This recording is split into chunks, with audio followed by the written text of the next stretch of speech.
Eh, Ahora nos toca revisar el plan de gobierno del Movimiento Nacionalista Revolucionario, un partido que ha sido muy importante en el contexto del país, ¿no? En la historia del país, sobre todo en el siglo pasado. Prácticamente podríamos decir que un cuarto de la historia de Bolivia. Ahora vamos rumbo al bicentenario y han sido como 50 años donde el MNR ha sido el, el partido político, creo que el más grande del país, antes de la llegada del MAS, obviamente, ¿no? Bien, un partido político que ha gobernado hasta 2004, hasta que, ustedes saben, Gonzalo Sánchez de Lozada pues tuvo que dejar el poder, ¿no? Ha sido un partido político que aún sigue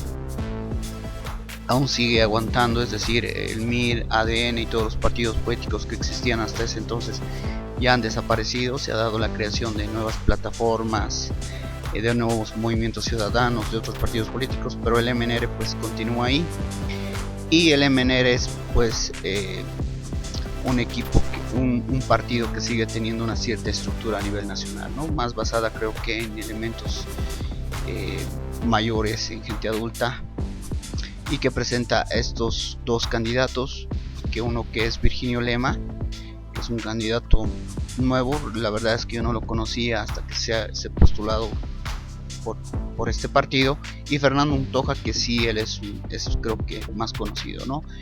Un indígena que está yendo a la vicepresidencia acompañado de Virginio Lema. Pues bueno, ahora nos toca revisar el plan de gobierno y empezamos. Bien, ahora vamos a revisar cuántas hojas son y algunos elementos generales de la propuesta del MNR. Para eso ingresamos a oep.org.bo, elecciones generales MNR, ¿no? Ahí podemos ver las candidaturas del Movimiento Nacionalista Revolucionario, y además podemos ver su plan de gobierno. Vemos que su plan de gobierno pues tiene 18 hojas, pero la primera sería la tapa, la segunda hoja sería pues el título, como la carátula más o menos. La tercera hoja es un índice que dice introducción, luego estarían 5 puntos: libertad y democracia para un nuevo estado, libertad económica para el desarrollo de Bolivia, educación y salud para emprendedores e innovadores, democracia y justicia social para la libertad individual, Bolivia libre y el mundo. Y ahí vemos que en la introducción pues básicamente es una redacción de la historia del MNR, ¿no? Como ha cambiado el país desde el 52. Luego hay bastantes críticas a lo que es el actual sistema de gobierno, al actual partido político, diré, y a ver, vamos hasta aquí, ¿no? Prácticamente hasta la página 8 y 3 líneas más de la página 9, que se come todo lo que es la introducción, todo lo que es la historia, todo lo que explica la propuesta en general del Movimiento Nacionalista Revolucionario. Y a partir de aquí sí empiezan las propuestas, ¿no? Las propuestas que, como siempre, las he tratado de resumir en lo acostumbrado que vamos a pasar ahí precisamente ahora. Bien, libertad y democracia para transformar Bolivia. Esto es lo que ya hemos leído, el índice. Y vamos a la introducción. En la introducción básicamente entonces es necesario reordenar los datos y las causas para caracterizar qué tipo de fenómeno político es golpe de estado o sucesión presidencial, ¿no? Se refiere a cómo se estaría luchando contra el poder actual, que sería el gobierno del MAS. Luego se recopila la historia del MNR desde 1952 hasta el GONI 1, donde remarca la importancia de la ley de participación popular y la capitalización, ¿no? O privatización, como ustedes se conocerán. Y GONI 2 relata cómo ha sido el complot de la izquierda: Venezuela, Cuba, Felipe Quispe, Evo, Roberto de la Cruz, Filomeno Escobar y el mismo Carlos de Mesa, al que le dedican, la verdad es que le dedican nomás unas cuantas líneas en contra de Carlos de Mesa, que según el MNR es un traidor, ¿no? Hay que recordar que Carlos de Mesa pues fue el vicepresidente de Gonzalo Sánchez de Lozada, que lo abandonó cuando ya el gobierno ese se venía hacia abajo, y pues que luego fue llamado por el Congreso para ser el presidente de la nación. La economía boliviana funciona en base a la rivalidad. Es esta la fuerza que permite la reproducción económica, social y cultural frente a un modelo estatista que bloquea el desarrollo económico, ¿no? Esta sería la definición del actual modelo económico del país, y esto se toma, como lo vimos hace un momento, de las páginas 1 hasta la 8. Ya empezamos con algunas propuestas. En el punto 1, que es libertad y democracia para un nuevo estado, Y dice, entonces nuestro plan de gobierno, libertad y democracia para Bolivia, propone una reforma de la constitución política del Estado para restablecer el libre juego de partidos políticos y reconquistar la democracia donde la libertad individual del ciudadano sea la base para la consolidación de la república. O sea, según esto, pues vamos a regresar a lo que es república, ¿no? La consolidación de la república exige la libre expresión de las naciones. En su cultura, ellas son la base y los pilares de la república. Nuestro plan de gobierno, libertad y democracia para Bolivia, tiene el objetivo de consolidar la república. Considera como imprescindible la dotación de un nuevo sistema judicial basado en el principio de la independencia de poderes, de tal forma que la justicia garantice las libertades individuales y políticas de cada uno de los ciudadanos sin distinción alguna. Esta es la página 10. La página 10 también rescatamos que el nuevo sistema judicial debe ser un instrumento que cuide lo institucional y sea una garantía de las reglas de juego, condición necesaria para las relaciones entre los ciudadanos, el ciudadano con el Estado y fundamentalmente para los emprendedores y el desarrollo de la economía. El servicio diplomático de Bolivia se ha convertido en programas de vacaciones a funcionarios corruptos e ineficientes. La configuración del nuevo Estado exige la institución de una nueva escuela diplomática de alto nivel que garantice no solo la formación de los mejores cuadros del cuerpo diplomático de Bolivia, sino fundamentalmente asegurar la carrera diplomática de los mejores profesionales en las relaciones internacionales del país. Propone la supresión de la mayoría de las embajadas en el exterior, manteniendo solamente los consulados. Una cosa interesante, es decir, ya vamos a dejar de tener embajadores como los que hemos estado teniendo estos últimos 13 años, que son gente que no está capacitada para las relaciones exteriores, como que hay exministros, excoroneles, exmilitares, una serie de personajes que exalcaldes que son embajadores, ¿no?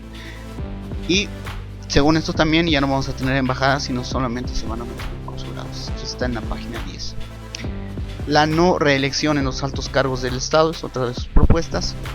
Propone a los ciudadanos la libertad en el ejercicio de sus derechos en los actos eleccionarios, donde el ciudadano tenga libertad de asistir o no a las urnas. Es decir, que el ciudadano va a elegir si el voto ya no va a ser obligatorio, es a lo que se refiere, ¿no? Propone la transparencia a nivel de todas las instituciones del Estado, lo que implica el establecer como base el principio de la meritocracia en la selección de los servidores públicos, además de prohibir mediante ley la humillación de la que son víctimas los funcionarios, quienes son usados por el régimen de turno para realizar campaña política, ¿no? Es decir, ya no se utilizaría a los funcionarios públicos como se lo hace en la actualidad para hacer campaña política. Luego, en este marco, la MNR propone como base del desarrollo económico de Bolivia, ya estamos en el punto de libertad económica para el desarrollo de Bolivia, el respeto pleno a la propiedad privada, propiedad, trabajo, propiedad, legitimidad adquirida. Propone una total libertad de mercado en el marco de los intereses del Estado y la sociedad, derecho a la inserción racional en el proceso de globalización, fomento y promoción de la inversión privada nacional y extranjera en todos los niveles, ¿no? Libertad de mercado, a ver, ¿qué más? Abrir la economía a la inversión extranjera directa en los diferentes rubros inexplorados hasta ahora: minería, agricultura, litio y la instalación de industrias de transformación. Otorgar ventajas impositivas a empresas que inviertan y hagan transferencia tecnológica y generen empleo. Ventajas impositivas. Y aquí no sé, me parece que eso está mal, ¿no? Porque si justamente hay inversión extranjera es en la minería, en la agricultura, en litio. Pero bueno, vamos. Propone la exoneración de tributos a todas las inversiones extranjeras directas por un periodo de 10 años y una reducción impositiva a todo emprendimiento nacional que transforma el capital mercantil en capital productivo y que permite la diversificación del aparato productivo y la generación de empleo, ¿no? Un poco obtuso esto, pero o sea, hay que invertir en cosas productivas y no financieras, creo que es lo que estoy entendiendo. Luego, también la reducción impositiva a todo empresario que garantice, en acuerdo conjunto con los trabajadores, el seguro a corto y largo plazo. También la reducción impositiva. Propone una nueva revolución agraria que implica un nuevo régimen de propiedad de la tierra en el altiplano sobre la base al principio de la propiedad privada, haciendo que ésta sea sujeto de crédito, lo que implica revalorizar la tierra de los agricultores en el occidente de Bolivia. revalorizar la tierra de los agricultores en el occidente de Bolivia. En el caso de las tierras comunitarias de origen, nuestro plan de gobierno propone que las comunidades propietarias de tierras tengan las condiciones legales para que las mismas puedan disponer de sus tierras y dar en arrendamiento al sector productor privado. Propone que las comunidades propietarias tengan las condiciones para que las mismas puedan disponer de sus tierras y dar en arrendamiento al sector privado. Propone una política agraria de incentivo a la producción orgánica y bioorgánica, siendo esta la mejor manera de estar presentes en el mercado mundial, con una demanda creciente en el consumo de productos naturales. Propone una política de reducción impositiva para los nuevos emprendimientos y de este modo generar las mejores condiciones para la creación de 200 grandes empresas privadas ligadas al sector agrícola y la agroindustria, compitiendo en el mercado mundial y generando divisas provenientes de las exportaciones, como también aumentando los niveles de empleo y de ingresos de los trabajadores.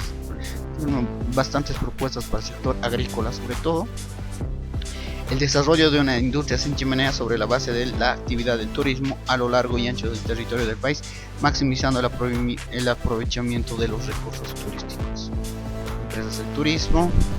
Considerando las actuales condiciones de la economía mundial y la exigencia de una permanente innovación, nuestro plan de gobierno propone una articulación entre las tecnologías y economías, permitiendo la generalización del e-commerce, haciendo de este un instrumento y una oportunidad de llegada a los mercados internacionales para los productos nacionales. Bueno, menciona e-commerce, ¿no? Comercio electrónico, pero no menciona cómo. Parece simplemente una... Es decir, el comercio electrónico es interesante, con eso se exporta, pero no te dice cómo va a hacerlo, ¿no?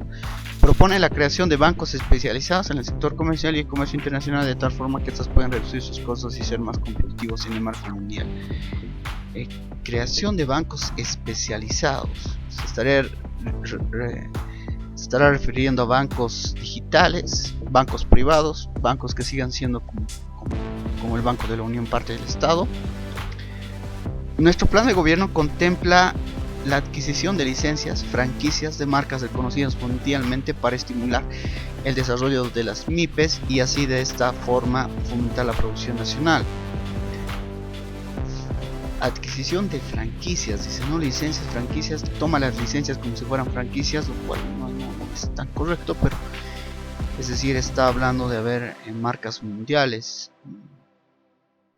de los grandes diseñadores, sobre todo para que aquí las MIPES trabajen bajo esas marcas, algo así, ¿no?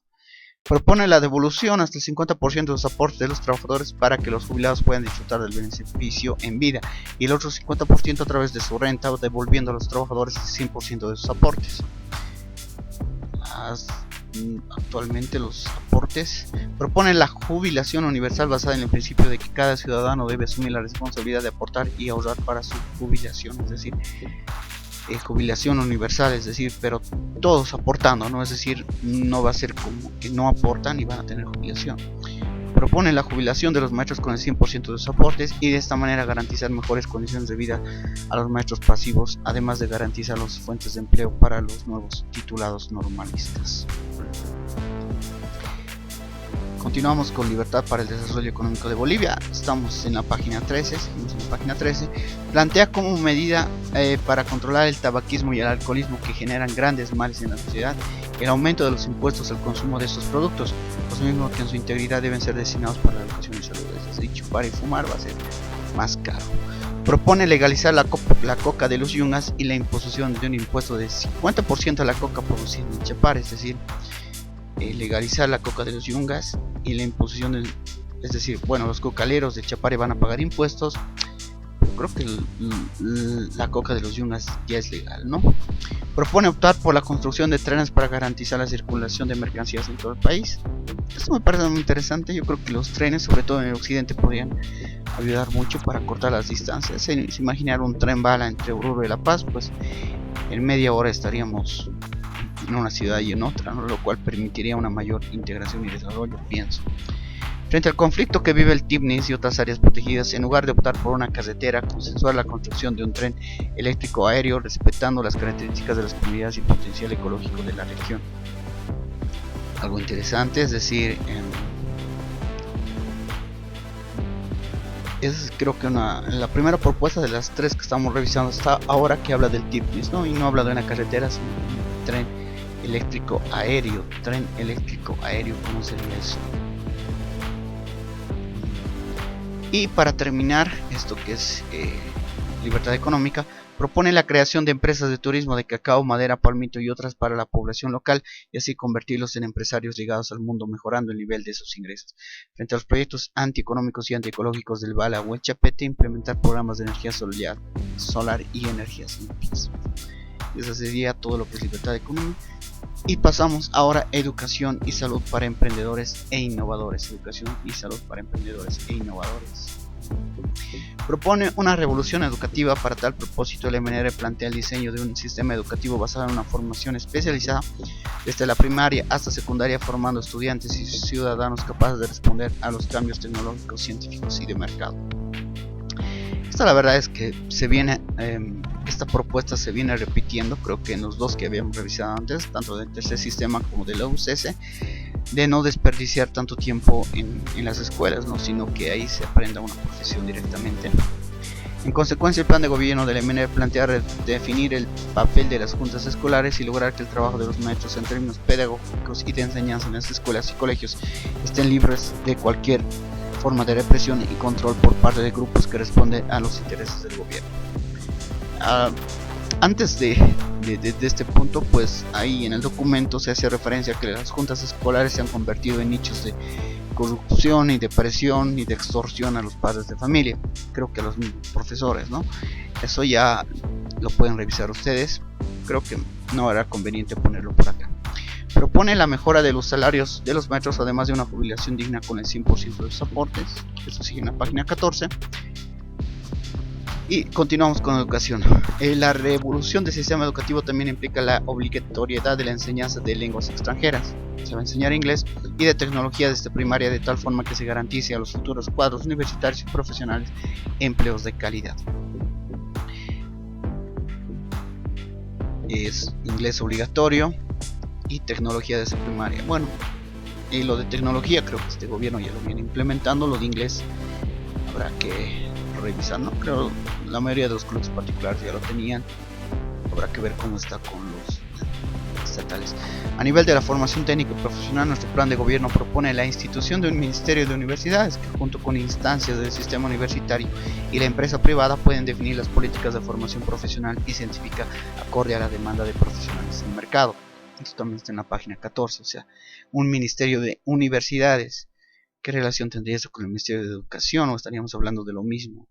En el caso de las universidades privadas, nuestro plan de gobierno propone la profundización de una labor coordinada con el sistema de universidades públicas, pasar de los simples actos de defensa de trabajos de titulación a acciones conjuntas con la finalidad de una permanente mejora de la calidad. Esto está en la página 15 y se refiere, bueno, los que han estudiado en universidades privadas saben que para defender su título pues tienen que esperar una aquiescencia del Ministerio de Educación, creo, o del sistema de universidades públicas para defenderlo, ¿no? Esto ya no sería así. Continuamos con educación y salud. En este marco de transformación en el sistema educativo, las universidades indígenas deben convertirse en institutos tecnológicos de alto nivel, responsables de la formación profesional técnica y tecnológica para la industria, la agricultura y la economía financiera. Se está hablando, bueno, ustedes saben que el gobierno actual ha creado varias universidades indígenas, de las cuales se titulan licenciados profesionales con todo derecho, ¿no? Con esto lo estaría cambiando por institutos tecnológicos. Habría que ver si el cambio les gusta a estas provincias donde están estas universidades. El plan de gobierno del MNR propone también evitar los dobles esfuerzos y gastar en el desarrollo tecnológico, creando las condiciones para un trabajo coordinado entre las Fuerzas Armadas, universidades, empresa privada y trabajadores, y de esta manera lograr aportes importantes para la máquina económica y evitar conflictos de intereses. Un trabajo coordinado me parece bastante interesante, porque hoy por hoy las Fuerzas Armadas van por su lado, las universidades van por su lado, aunque sí, las universidades privadas pues tienen bastante trabajo con la empresa privada, ¿no? Sobre todo, por ejemplo, la UPB, que es, creo que tiene alguna relación con un grupo empresarial, y la Universidad Real de acá de La Paz, que tienen relación con la Cámara Nacional de Comercio. Esta transformación en cuanto a la concepción del sistema de salud universal debe estar acompañada por la construcción de hospitales de primer nivel en cada distrito, equipándolas con tecnología de punta y el acceso fácil a la medicina para cada ciudadano. Esto es en la página 15. La consolidación del sistema de salud universal implica la asignación de un presupuesto importante para este sector y la desconcentración de los centros hospitalarios y reubicación de hospitales. Propone la creación de condiciones para un desarrollo de un sistema de seguro de salud competitivo público-privado. En estas circunstancias, los ciudadanos como consumidores de dichos servicios serán libres de elegir el sistema de salud que más les convenga, público o privado. Es decir, va a haber sigue un sistema de salud universal, pero obviamente que cada uno tiene que estar consciente que tiene que aportar para que este sistema sea rentable. Y uno va a poder elegir si quieres el seguro público o privado. Pasamos al otro punto, que es democracia y justicia social para la libertad individual, que se propone la eliminación de las elecciones judiciales, siendo estas un total fracaso, pues simplemente genera una mayor manipulación de la justicia, más corrupción y más retardación. Yo creo que esto está en lo correcto, ¿no? Pues 2 elecciones judiciales que vamos y la justicia no termina de cambiar. Ya el mismo gobierno del MAS reconoció que las primeras elecciones judiciales pues fueron mal llevadas, y bueno, esta segunda se la hizo simplemente por cumplir y terminó resultando ser lo mismo, ¿no? Se siguen descubriendo casos de corrupción en el sistema judicial. La administración de justicia debe estar en manos de hombres notables y virtuosos apegados a la ley, y para resolver el problema de la retardación de justicia, nuestro plan de gobierno propone la simplificación y la aceleración de los procesos judiciales, sirviéndonos de las tecnologías de información. Habla de las TICs para la justicia, ¿no? Propone eliminar la inseguridad, no solo reformando los procedimientos, sino endureciendo las penas. Proponemos que los delincuentes reincidentes deben permanecer en la cárcel y prestar servicio social y aportar su manutención en las cárceles. Endureciendo las penas, y los delincuentes deben permanecer en la cárcel y prestar servicio social y aportar para su manutención, es decir, tienen que trabajar para que se les dé de comer. Esto en la página 16. Continuamos con democracia y justicia. Otro de los graves problemas que azota Bolivia es el aumento acelerado de los casos de violación a niñas, adolescentes y mujeres. Ahí explica sobre esto que está preocupando mucho a todos los actores de Bolivia. Y dice abrir el debate acerca de la pena de muerte, es decir, propone que se hable de la pena de muerte, lo que se ha estado exigiendo mucho desde varios sectores, y aquí se propone que de una vez se hable, ¿no? Propone que la corrupción debe ser considerada como un delito de homicidio, por lo que debe aplicarse la pena de cadena perpetua, además de la confiscación de sus bienes como forma de recuperar los recursos del Estado y los ciudadanos. Esto está en la página 16. Es decir, aquí también nos habla de la cadena perpetua, ¿no? Ustedes saben que la máxima pena en Bolivia es 30 años. Pero aquí ya está dado un hecho de que va a haber cadena perpetua, que se va a debatir sobre la pena de muerte, y que la corrupción pues sería un delito parecido a matar a una persona. Bastante truculento esta propuesta. Luego propone un servicio social militar voluntario, pues consideramos que la juventud en edad de servicio militar, frente a la infinidad de necesidades que tiene el país, puede contribuir de mejor manera a la sociedad y al Estado prestando un servicio social. Servicio social militar voluntario. Está en la página 17 y propone la simplificación de los procedimientos para la adopción para garantizar el buen desarrollo de los niños y niñas que están en la situación de abandono, ¿no? Eso también sigue en la página 17, y pasamos a lo que es Bolivia libre y el mundo. Se refiere más a la política exterior que implantaría el MNR. Propone restablecer relaciones diplomáticas con todas las naciones del mundo, restituyendo nuestros nexos de amistad y buen relacionamiento con Estados Unidos y Chile, suprimiendo los requisitos de visa con esos países. Es decir, los ciudadanos americanos nuevamente van a poder entrar libremente al país. Ustedes saben que ya desde hace algunos años se les pide visa a los americanos, no a los ciudadanos de Estados Unidos que quieren visitar el país, y lo mismo pasa con los chilenos. Ahí tenemos un problema. Desarrollar políticas económicas y diplomáticas que fomentan la integración económica y productiva con Chile, especialmente en el norte de dicho país. Vamos a volver a estrechar la mano con los chilenos. El MNR propone también reevaluar nuestro relacionamiento económico con la República Popular China mediante un análisis de la deuda contraída y de un censo de la cantidad de ciudadanos chinos en Bolivia, con el objeto de adoptar las medidas correctivas necesarias. y eso está en la página 17. La página 18 prácticamente es simplemente hay una foto de los candidatos, y eso sería todo el plan de gobierno del MNR. Como pueden ver, hay algunas, sobre todo en educación creo que se repite el tema con el sistema UCS. Luego también habla de una reforma de la justicia, aumentar las penas. En cuanto a la salud, pues se mantiene la salud universal, jubilación universal. En cuanto a la economía, plantea cosas generales, pienso yo, la verdad, producción orgánica y bioorgánica. Bueno, ustedes lo revisan. Ya habríamos terminado con el MNR. Voy a ver cuál es el siguiente. Recuerden que estamos haciendo en orden de los que tienen menor cantidad de páginas, ¿no? Esta propuesta tenía 18, la primera recordarán que tenía 8, la de UCS también tenía 18 páginas, y ahora vamos a ver cuál nos toca revisar. Eso va a ser en los siguientes días, y luego estoy pensando pues hacer un resumen de estas, ya comparando algunas propuestas, ¿no? Viendo similitud de algunos aspectos una vez que tenga los resúmenes terminados.